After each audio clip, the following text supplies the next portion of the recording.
Have you ever been told to be a team player when the team is driving straight off a legal cliff? Human Resources slid my termination papers across the table, coldly accusing me of gross insubordination. They expected tears or quiet compliance from a nerdy data architect. Instead, they unknowingly triggered a hidden trapdoor in my contract worth $840,000. This is how you turn a corporate assassination into a massive payout. Listen closely. Hello, wonderful audience of boss revenge stories, and thank you so much for tuning in. Unfortunately, YouTube has recently demonetized our channel, leaving us entirely without a budget to keep operations running. If you find today's story entertaining, please consider supporting us with just $1 so our channel has the funds to pay our dedicated staff. This helps them cover their living expenses and allows us to continue creating these thrilling stories for you. You can easily support us by scanning the QR code right here on your screen, or by clicking the donation link located in the description or the pinned comment of this video. Thank you for keeping us alive. My name is Reagan Taylor, and I am 34 years old. To the outside world, I was just another face in the bustling tech hub of Austin, Texas.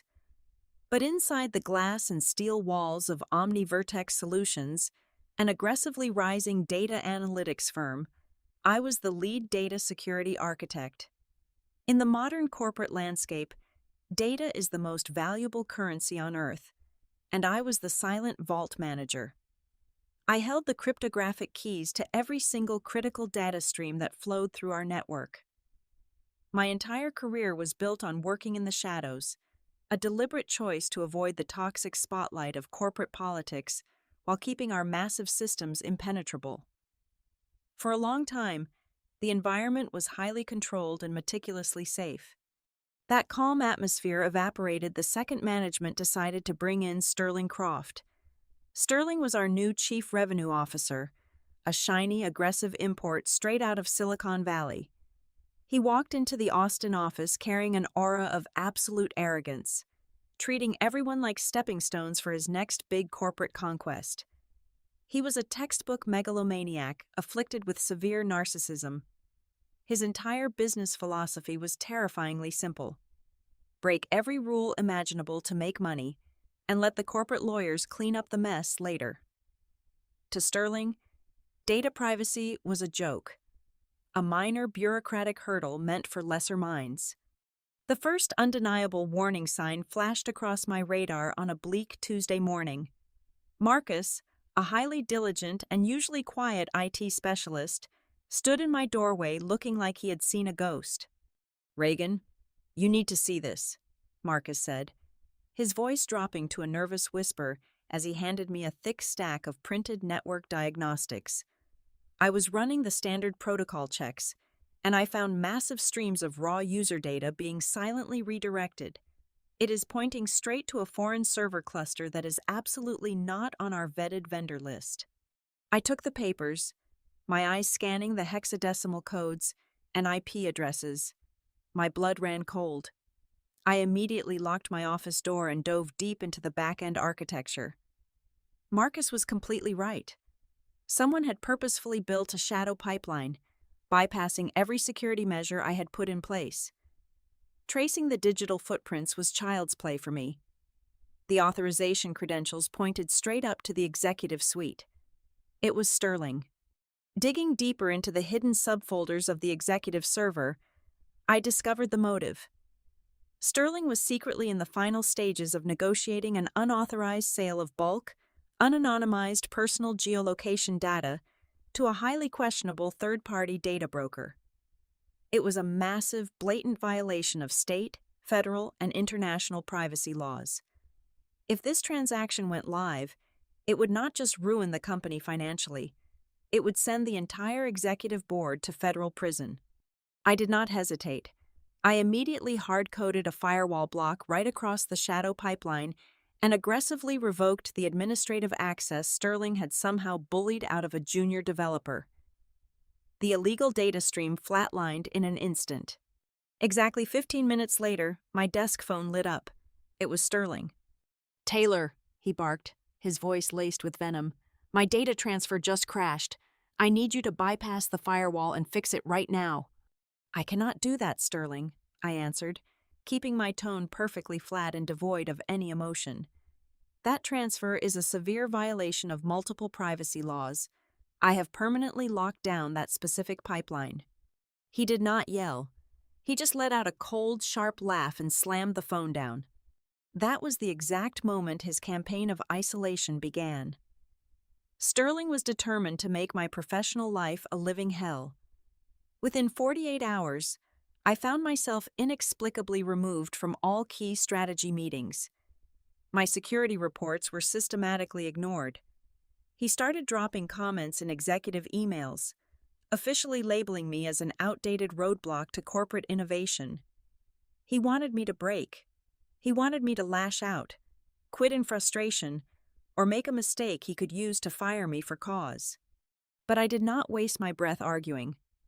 Instead of fighting a loud, useless battle, I sank deeper into the shadows. I quietly began to extract every single server log, every time-stamped access request, and every written directive Sterling had ever sent. I meticulously saved all of his digital fingerprints onto a military-grade encrypted hard drive. While he thought he was brilliantly isolating me to secure his dirty deals, I was silently collecting the very ammunition that would soon blow his entire career to pieces. The quiet Cold War escalated into open, documented hostility by Wednesday afternoon. Sterling, realizing that his initial data theft had been permanently walled off by my firewall, decided to pivot his strategy.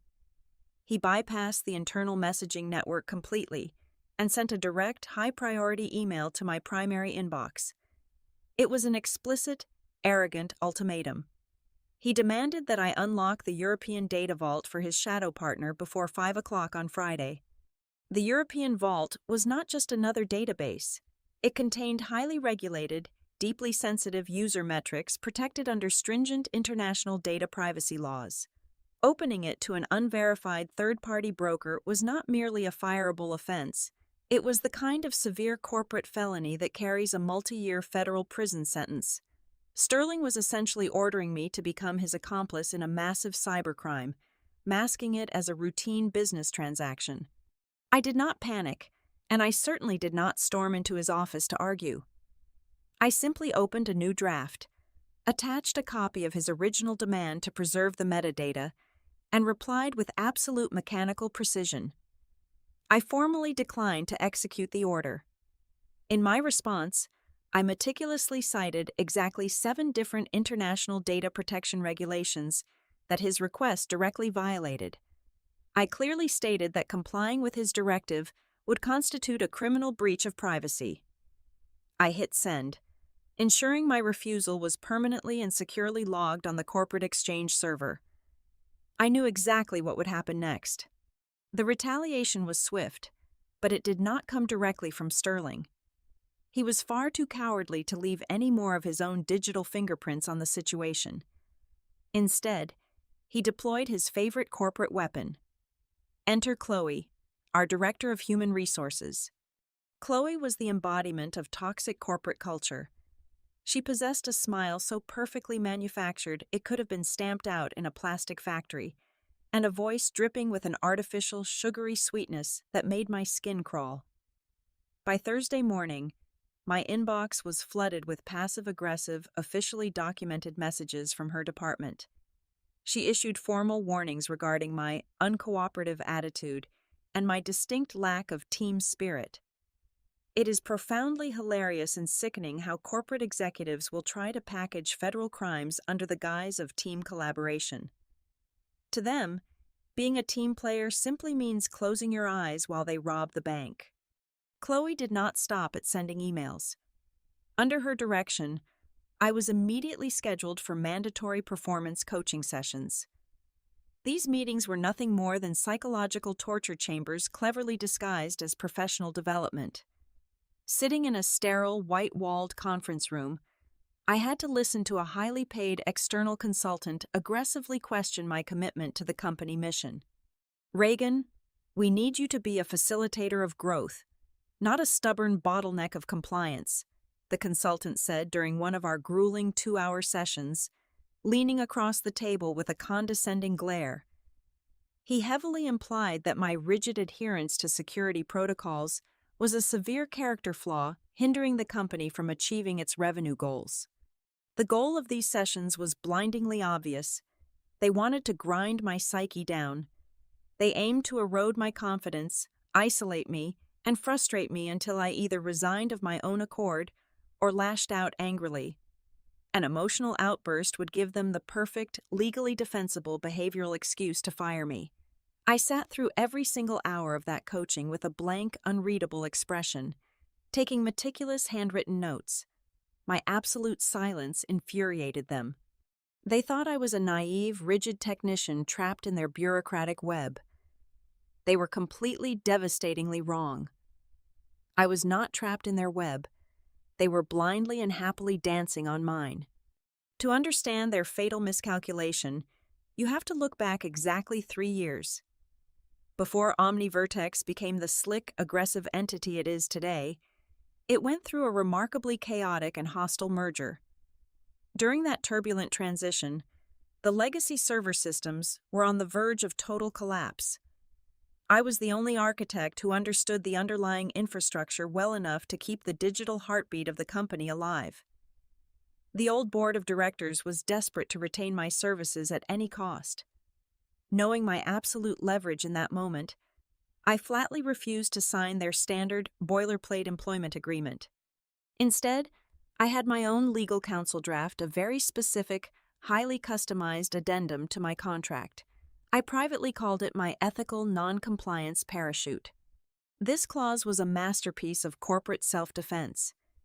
It explicitly and irrevocably stated that if I were ever terminated, directly or constructively, for refusing to execute an order that violated established ethical guidelines or state and federal laws, the company would be held strictly liable.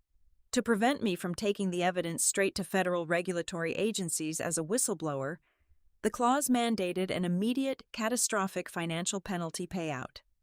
The true beauty of this trap lay in its execution and storage. My employment contract was not a stack of physical papers sitting in a dusty human resources filing cabinet. It was a single, heavily encrypted digital master file, deeply embedded within the legacy server architecture. When the new management team, including Sterling and Chloe, took over operations, they were far too obsessed with aggressive expansion and revenue generation to audit the old executive retention files. They just arrogantly assumed I was on a standard at-will employment track like every other mid-level employee in the building. They never bothered to read the fine print. They had absolutely no idea that in their desperate, calculated rush to eliminate a minor roadblock, they were meticulously preparing to pull the trigger on a loaded gun pointed directly at their own heads. By late Friday afternoon, the anticipated climax of their little corporate theater finally arrived. The calendar invite popped onto my screen with exactly 10 minutes of notice. There was no agenda attached, just a location: the executive conference room situated at the far end of the floor. This room was a sterile glass box deliberately designed with frosted privacy panels to ensure everyone outside knew something important was happening, while keeping the actual execution hidden from view. I locked my workstation, smoothed the wrinkles from my blazer, and walked down the hallway with the steady, measured pace of someone walking to a rigged firing squad.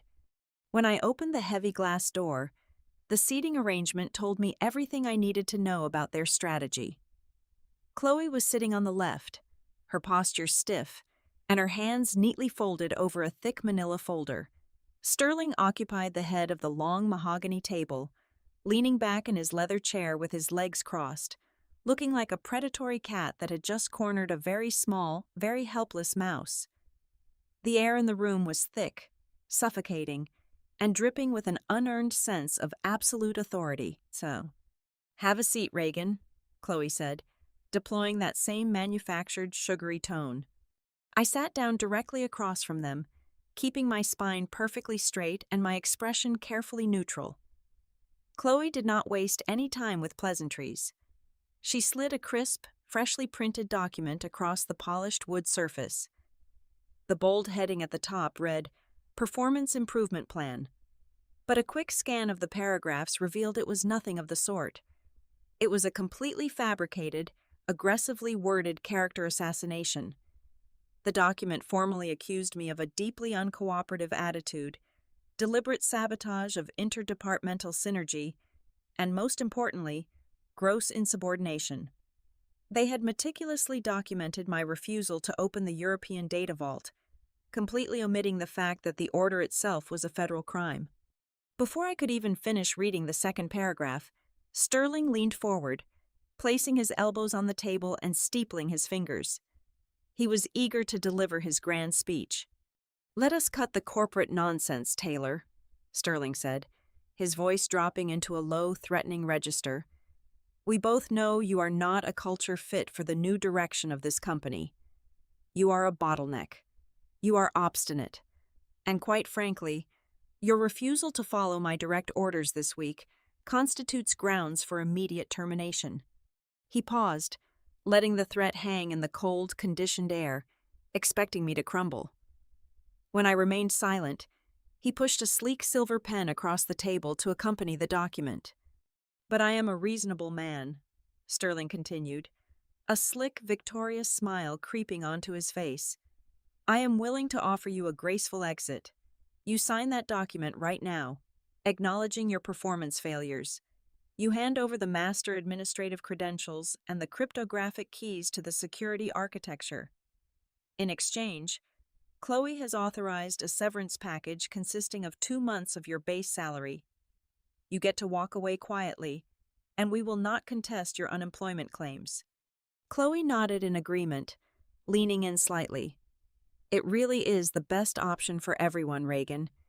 The alternative is that we fire you right here, right now, for gross insubordination. You will leave with absolutely zero severance, and a termination for cause will be a permanent black mark on your professional record.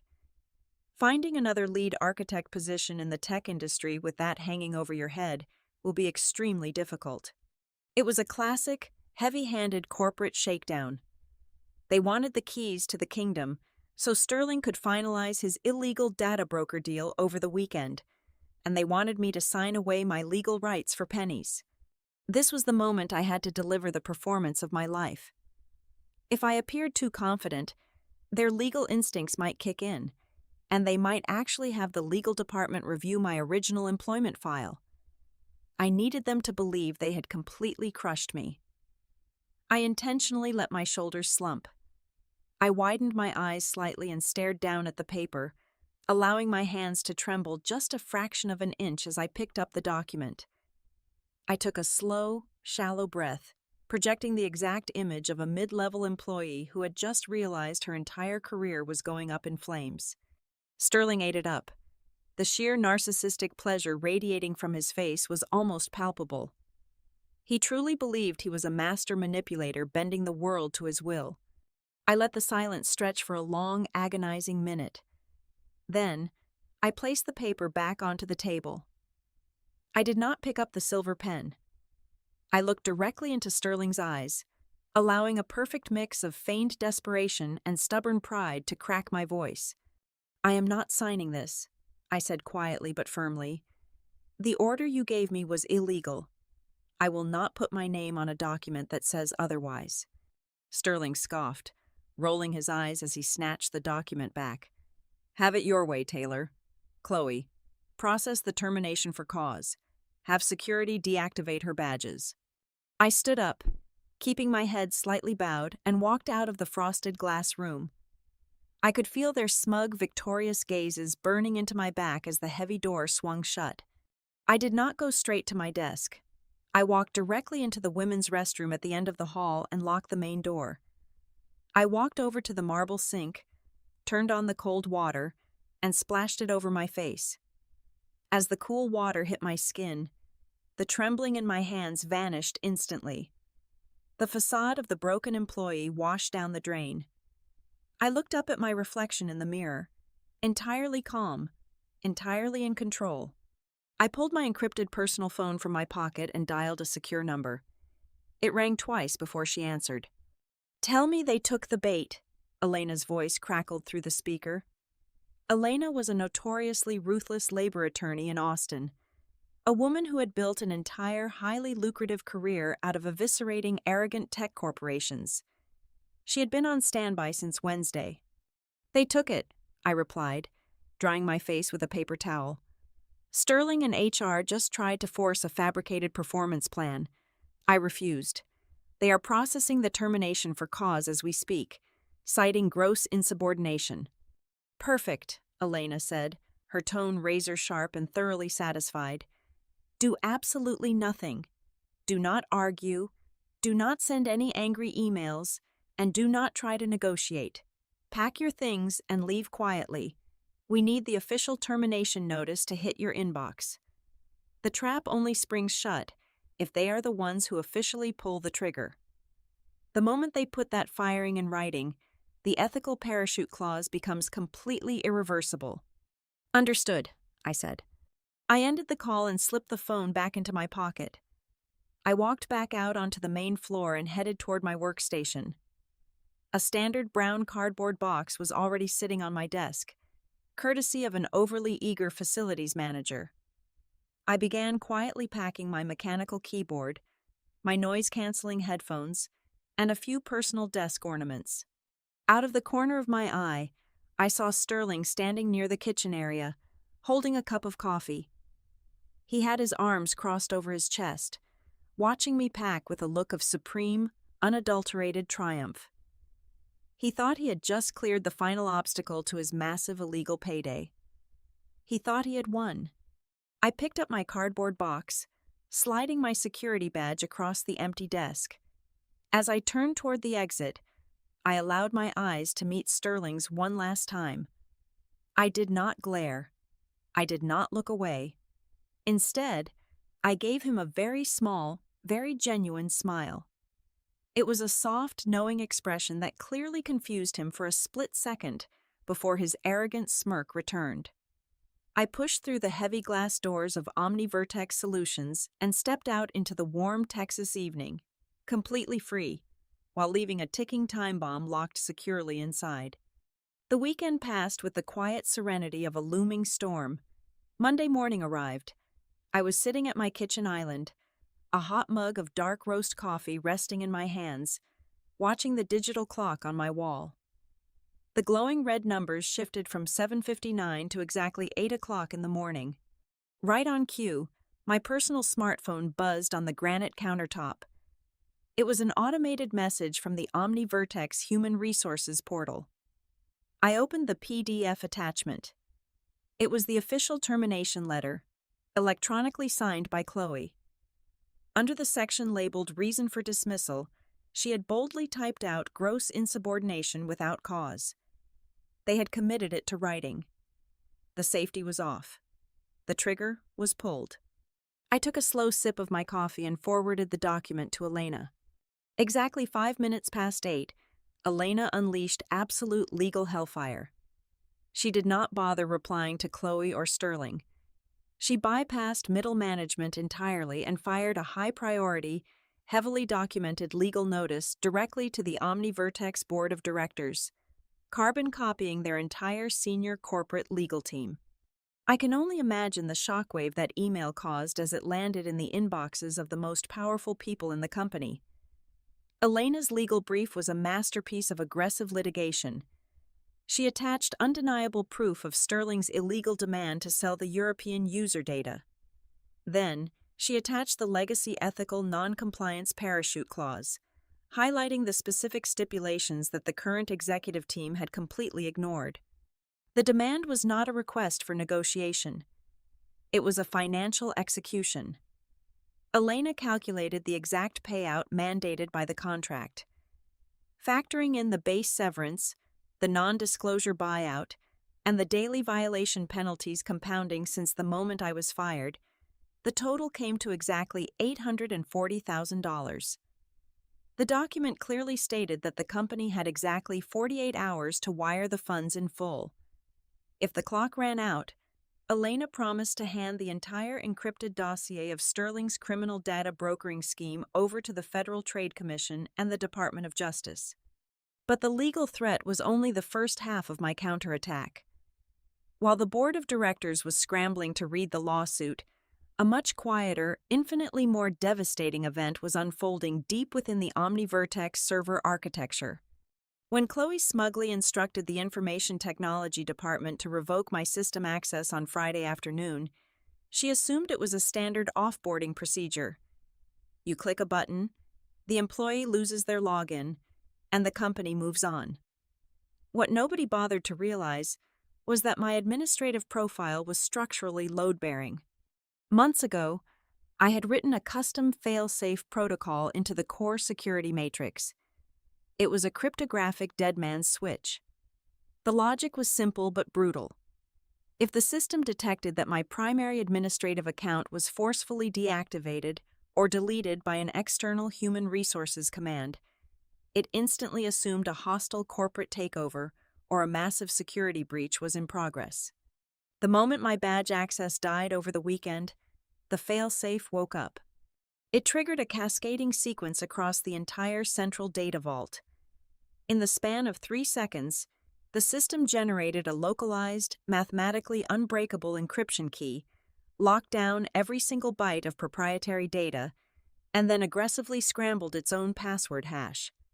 The entire corporate nervous system shifted into a permanent cryptographic lockdown. Back at the OmniVertex tower, the cinematic cross-cutting of chaos began. Sterling was sitting in his corner office, eagerly rubbing his hands together. He had scheduled a video call with his shady third-party data broker for 9 o'clock, ready to transfer the first batch of location metrics and secure his massive illegal commission. He clicked the desktop shortcut to open the European vault. Instead of a clean spreadsheet of highly valuable user data, his monitors flashed a solid, blinding red screen. A single line of white text appeared in the center of his display, reading "Access denied due to critical security event." He frantically pounded his keyboard, trying to force an override. Nothing happened.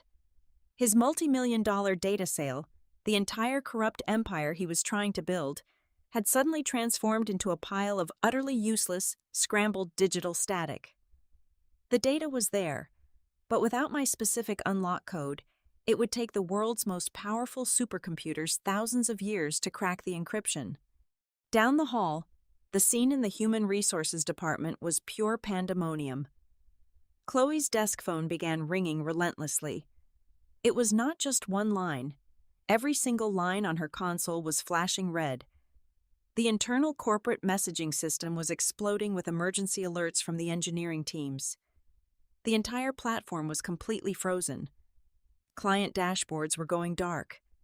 Data processing had flatlined to 0%. Suddenly, the glass doors to the Human Resources suite blew open.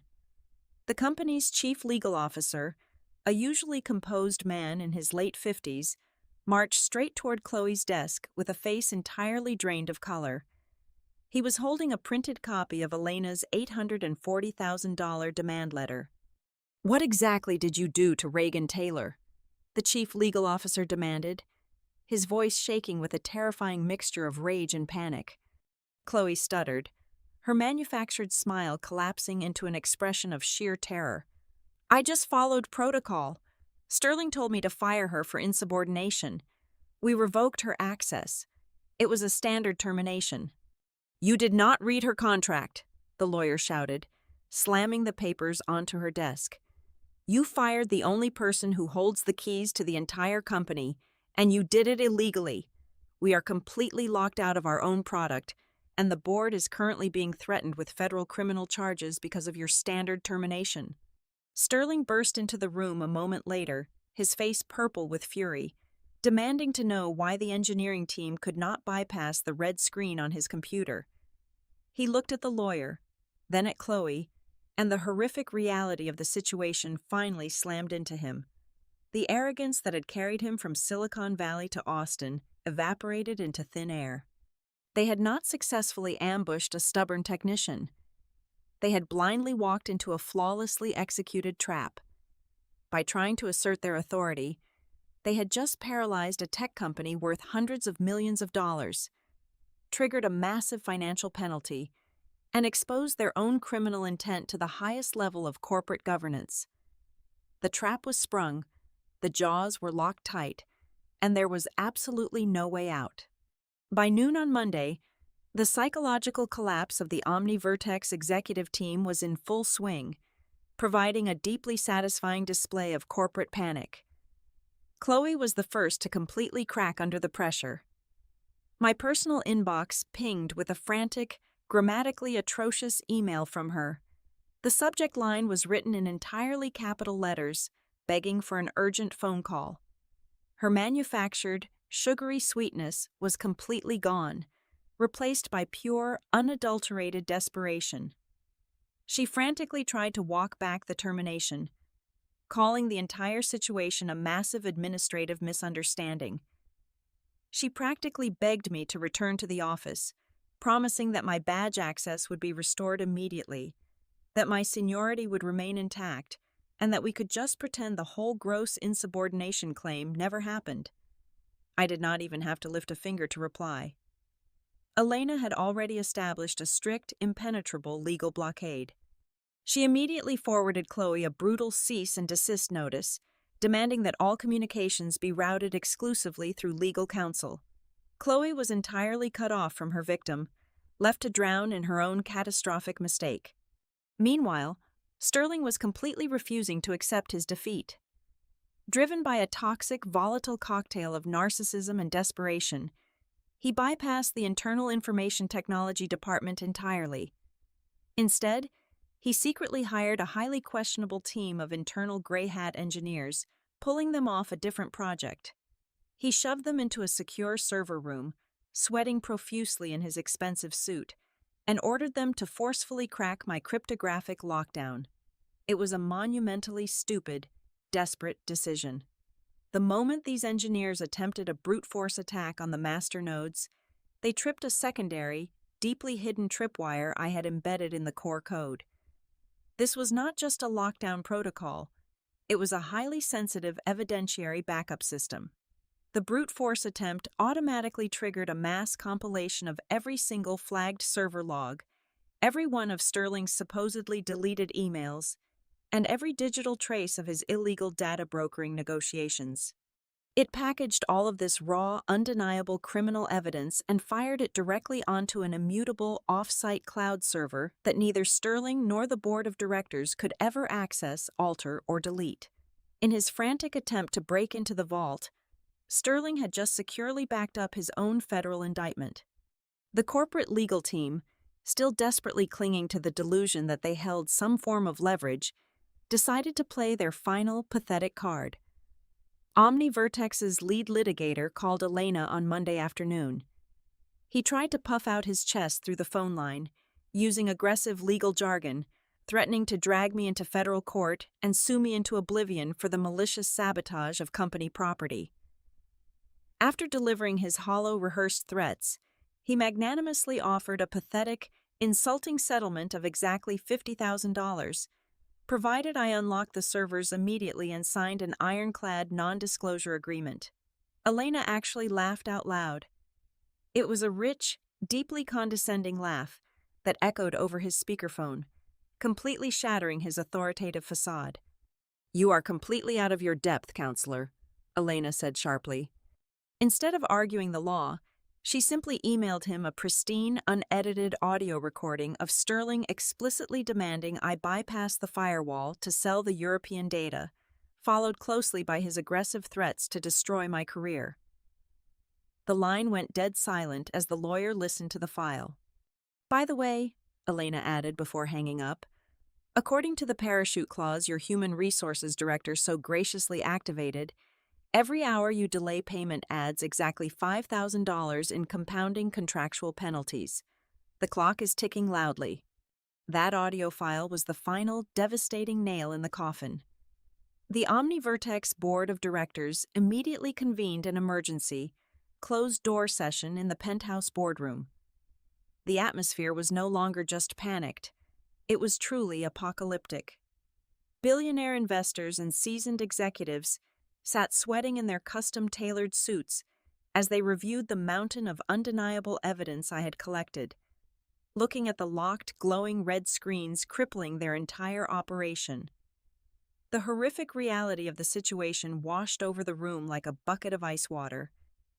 If they tried to fight this in court, or worse, if I walked out the door and handed my encrypted cloud backup straight over to the Federal Trade Commission, the company would not just face standard regulatory fines. The federal government would completely dismantle OmniVertex piece by piece, and half the executives sitting at that mahogany table would be facing serious federal prison time for conspiracy and massive privacy law violations. They had absolutely no choice. They had to pay the massive ransom, and they had to immediately silence the two arrogant idiots who had caused this unmitigated disaster. The dignified boardroom quickly devolved into a vicious, bloodthirsty circular firing squad. Sterling, desperately trying to save his own skin and his unvested stock options, pointed a shaking, accusatory finger directly at Chloe. He loudly accused her of gross professional negligence, screaming that she should have thoroughly vetted the legacy employment contracts before processing the termination. He claimed she had entirely botched the administrative process and ruined the company. Chloe, tears streaming down her face, completely abandoned her polished corporate poise. She shrieked right back at him, loudly confessing to the entire board that Sterling had aggressively bullied and threatened her into forging the performance improvement plan just to get rid of me. The elite tech visionaries who had spent months lecturing me about team synergy and cooperative growth were now viciously tearing each other to shreds like wild animals, desperately trying to throw one another under the corporate bus to avoid the inevitable impact. The toxic empire was finally eating itself alive. The storm finally broke on Thursday morning. The Austin sky was a brilliant clear blue, reflecting the profound sense of peace that had settled over my entire life. I was sitting on my porch, enjoying the cool morning breeze, when my phone vibrated against the wooden table. It was not a frantic email from Human Resources or a desperate legal threat. It was a secure notification from my bank. I opened the application and watched the screen load. There it was. Less than 48 hours after that fabricated termination letter hit my inbox, an expedited wire transfer had safely landed in my primary checking account. The balance had increased by exactly $840,000. The board of directors had caved completely, paying the massive penalty in full to save themselves from a federal indictment. I immediately forwarded the encrypted master unlock protocol to Elena, who formally transmitted it to the OmniVertex legal team. Within 30 minutes, the red screens across the company network vanished. The data vault was secure, but the corporate bloodbath was just beginning. Through the highly active network of former colleagues who were more than happy to share the gossip, I learned exactly how the morning unfolded. Almost the second the servers came back online, two large men from corporate security marched straight into the executive suite. They did not give Sterling a chance to pack his expensive office art. They handed him a single small cardboard box and stood over him while he threw his personal items inside. He was escorted out of the glass tower through the main lobby, in full view of the entire staff. The board had officially terminated him for gross misconduct, completely stripping him of every single unvested stock option and his golden parachute. His lucrative career in the tech industry was instantly reduced to ashes. Chloe did not fare much better. She was not fired, but her punishment was arguably far more humiliating. The board immediately stripped her of her director title and all managerial authority. She was aggressively demoted to a low-level administrative clerk, forced to process mundane compliance paperwork in a dim, windowless cubicle tucked away in the deepest corner of the building. Her manufactured, sugary smile was permanently erased. Following the disaster, the board of directors launched a sweeping, comprehensive internal audit. They meticulously rooted out and terminated every toxic remnant of the aggressive culture Sterling had tried to build. Before completely closing the file, Elena sent one final, brutally brief email directly to the lead corporate counsel. "Thank you for your prompt cooperation. A word of advice for the future: never threaten the people who hold your keys." I sat at a quiet, shaded table outside a small cafe in the Austin suburbs, the warm morning sun washing over me. I gently closed my laptop and took a slow, deep sip of my cappuccino. For the first time in years, I felt a sense of absolute, unburdened freedom. I did not need Chloe to send a tearful apology, and I certainly did not need Sterling to admit he was wrong. They had already given me everything I needed. $840,000, combined with the spectacular burning ruin of their arrogant careers, was the most sincere and expensive apology I could ever ask for. To the amazing audience of Boss Revenge Stories, thank you so much for listening to my journey today. I would love to know where in the world you are tuning in from, so please let me know in the comments. If you enjoyed this story of corporate justice, please consider supporting the channel with just $1. You can easily help by scanning the donation QR code on your screen or by clicking the link in the description or comments. Your generosity directly pays the incredibly hard-working staff, helping them feed their families and allowing them to keep bringing you these highly satisfying stories. Thank you, and stay strong out there.